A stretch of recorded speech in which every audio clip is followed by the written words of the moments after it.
Are you ready for the chase now? Take it out, don't let it slow down.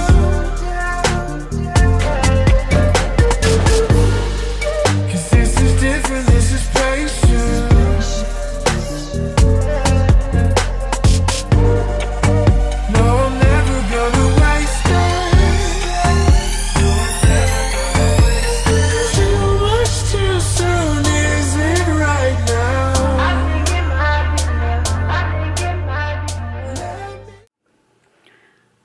Well, hello there. It's been like just a really tough week for me, waking up super early. And so I just put down the camera and I had to do some work. And that's that. So we're back here on the day after Thursday. And I'm going to treat myself to putting my braids back in. I've been rocking this hat for, well, a couple days now. Well, not this hat, but I've been rocking hats for a couple days now because hair is dirty. I gotta drop off my POSH MARK items to their post office so they can end up in their new homes, and I will link my POSH MARK closet in the description box below, so you guys are gonna come along with me for that. I will show you guys my new find at Lulu. They just came out on Tuesday. They are similar to the Base Runner jogger, but they are not in the Lulu fabric, but the same fit, same feel as far as like the look on. So if you'll go to my Lululemon favorites video with the pants, you will see me talk about the Base Runner, or you have seen me talk about the Base Runner, and I just want to show you guys these other ones so you can potentially purchase these for yourself to treat yourself. All right, so these are called the Loop Back Jogger. They are actually a like nice heathered dye. So they do suggest to wash these on their own for the first couple washes because of the way that they are dyed. This is like the heathered chrome. I know you can't really see it, but they do have the line detail right through there. Yes, love that. They do have pockets, and I cannot see the pocket square line, which is great. They're drawstring. They are high rise on me. I've seen some people like pull them down, but I am very short-waisted, so a lot of joggers on me, regardless of fit, are typically a high rise fit on me. Plus, I don't really like them way down at my hips. So I'll let you guys see from the side. Very cute. Love it. Got the crescent tank on with it. Pieces from Rocksbox here. Got some earrings. Basically rocking this like light lavender chrome with my rose gold today. So let's go get this hair done. Got that vitamin D or UG for your shoulders. One window to let. Also, I forgot to mention that I went ahead and was a good vlogger and got a P.O. box.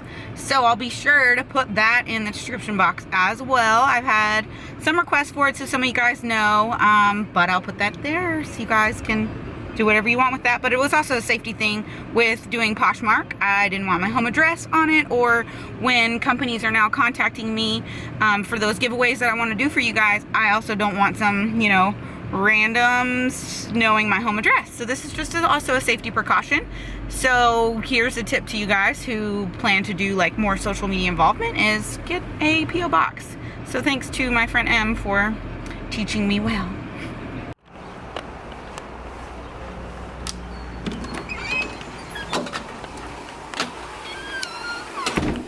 So we are done with my braids.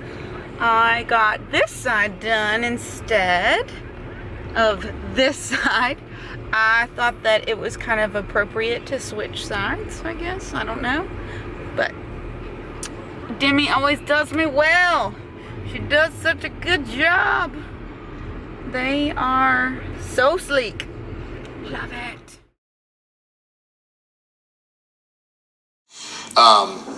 It was more so like, my thinking is if you have a hamstring day and you have a quad day, but essentially your quad day is more of a hamstring focus, then we're almost like, obviously with any pressing, you're not going to completely neglect your quads. But at the same time, I do want to emphasize them. And more than anything, with your quads, the importance of it is that you get past parallel, because your quads aren't going to fully fire up from the hip to the knee joint unless they're in a stretched position. All right, so that more than anything was what I was wanting to emphasize there. The reason I even saw it like on your the last couple sets of squats that you're doing, it's just a very hamstring dominant posterior chain lift, because if you look at yourself, like I said, like if you took out a visual and you just drew a line, your line from your hip joint into the squat on the eccentric is basically just a 45-degree angle from your knees, versus I would want less of an angle and more of a drop. So instead of just like basically going on a perfectly straight decline down, your hips are more so dropping down underneath you, knees are driving out, and then you're allowing your quads to stretch. So just be mindful of that. And some of this might take a little bit of short-term lightening the load a little bit. It is Sunday, April 23rd, and I'm about to go hit some legs. What you just heard a little brief clip of is my memo from my coach regarding my training for my quad day. Over the course of, working to improve my training output, hamstrings was my downfall. From what my coach is telling me here, hamstring development has improved tremendously. And now we have to kind of I need to switch my gears in my head, because in the back of my mind, I was thinking hamstrings, hamstrings, hamstrings. So as I was training even quads, I was doing a little bit more hamstring focused work rather than quad focused work. And in my head, I guess I had conjured up that I had bigger quads than I did hamstrings. And now we are just kind of really focusing on stopping some imbalances in my training and really focusing on a full extension and full stretch in my quad. So I have my work cut out for me in today's leg day, because that's going to be my focus, is to really improve upon what he's explaining to me in my hack squats and in my squats, that basically they've been very hamstring, very glute focused. And we need to maybe bring down the weight a little bit and see if I can get the mechanics correct and improve that. So then it all will improve my strength over time in both of those movements. I've really improved my squat over the course of a 2-year time frame. It's incredible to me to know that just by committing to, making these changes and committing to continuing to put more weight on the bar and, continuing to improve my movement patterns, that I am able to squat successfully 4 reps, 225 pounds. That blows my mind. But I'll just let you know my current weight is sitting at 144. So, I'm pretty happy with my ability to squat there. And I want to be able to squat more, and I want to be able to squat more efficiently. So that's what we're working with now, is to really tackle that. And basically with my hack squat, I train at so many various gyms in town, and every single hack squat is different. So I battle this, constant need to kind of relearn the motor pattern for that particular machine. Oh my God, the lighting in here is so white. I'm so sorry. But anywho, so I battle with that a good bit, in the sense that my motor pattern can't really stick with a particular machine. So I'm gonna go to Katie and Hayden's gym today, because I really think that their hack squat is better. The movement pattern of the particular machine is awesome. So I'm just gonna go there and really work on both my squat and my hack, and get some leg extensions in there, and really, really annihilate my quads today, as he's asking me to do, and see if I can, cause some stress to that muscle tissue, meaning soreness, and see if that soreness means that I hit that knee flexion like he's asking me to hit, and go below parallel and fully stretch my quad. So that's what we're gonna go do. So we're gonna go train and see if I can put what coach's words are into action. I'll probably honestly listen to it one more time on my way to the gym, to just really get in my head his verbal cues and his reasoning for that.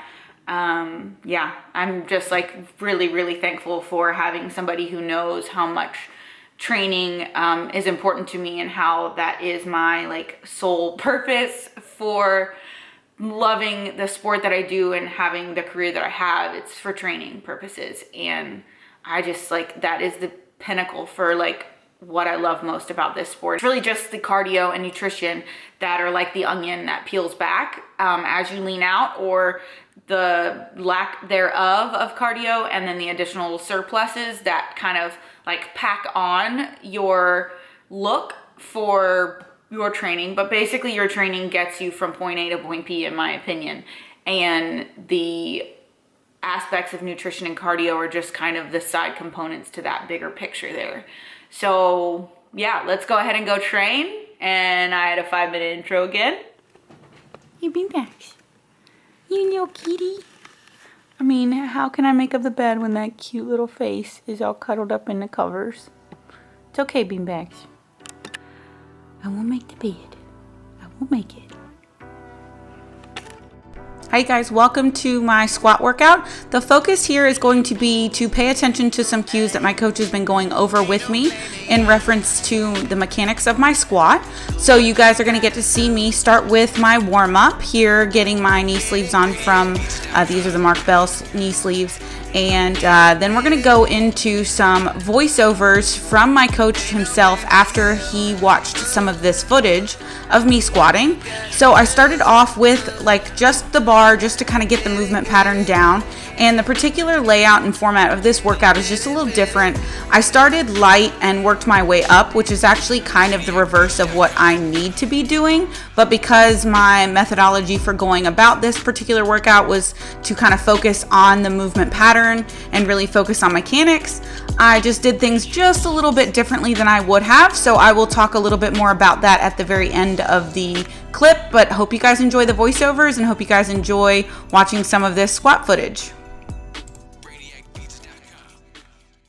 In your first set, so your lightest weight, your form looks really good. Your bar path looks really good. Depth looks really good. And the one thing you got to really focus on is when you start your squat and when you're starting out your form, you got to start from the ground up. And what I mean by that is you want to initially apply tension to the outside of your feet, okay? And by doing that, by applying tension to the outside of your feet, that's going to automatically transfer tension to the outside of your knees, to the outside of your quads, and that's where you want it to be. Because if you watch really, really closely on this squat, as you go into the eccentric and you're at the bottom, your heel is raising off the ground on each rep. And now it's not much, but what's going on there is you're transferring your weight pattern into the middle of your foot or to closer to the front of your foot. All right. And so not only that, but what I'm also seeing is that it's the outside of your heel that's coming up on both. So therefore there's some of your, it's either your ankle is caving in a little bit. And obviously from this angle, I can't tell. I don't think it's your knees, but your ankles are caving in, thus bringing the outside of the back of your foot off of the ground. Now, ankle flexibility is a huge part of being able to properly squat, and I'm speaking from experience here. Mine is very, very bad, and that came from me like tearing the ligaments in my feet or ankles playing soccer, and they just healed very tight. So I'm not perfect at it either, but you got to really make sure you're placing the tension on the outside of your foot so that when that transfer of energy happens, as you're going into the eccentric and then you're exploding up out of it, you're not all over the place in terms of your foot placement, and where that point of contact is. All right.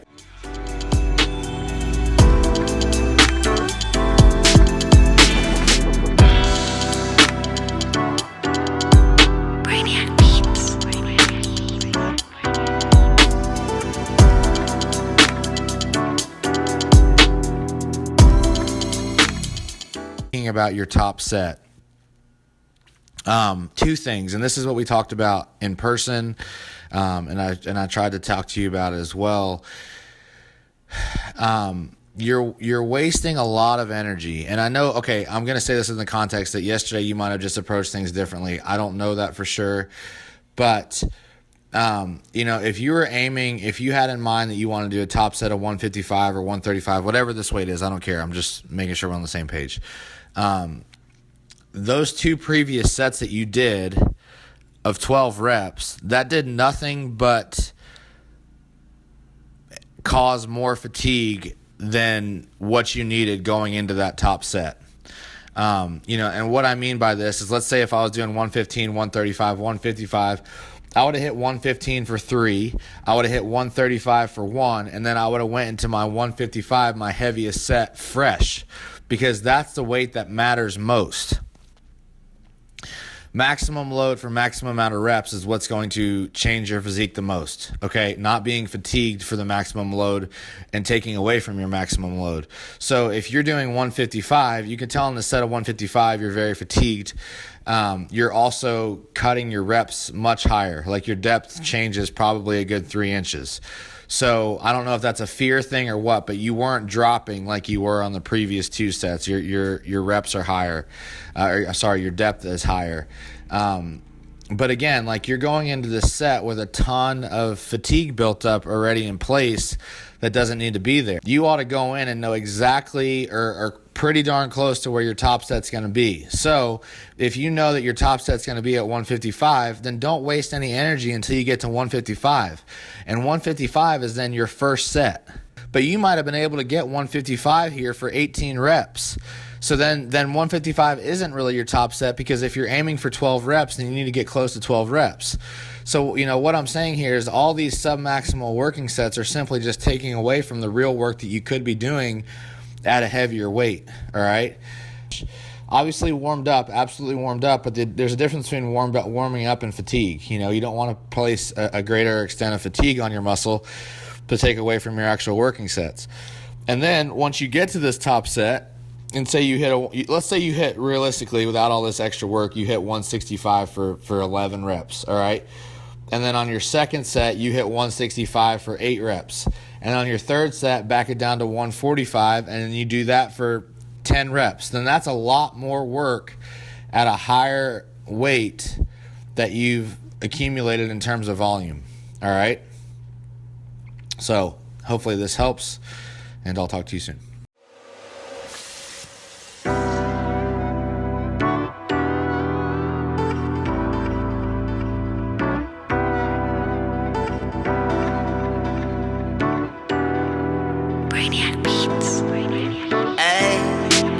Ain't no blaming you. Do what you gotta do. I get it. I'm with it. Ain't no blaming you. Do what you gotta do. I get it. I'm with it.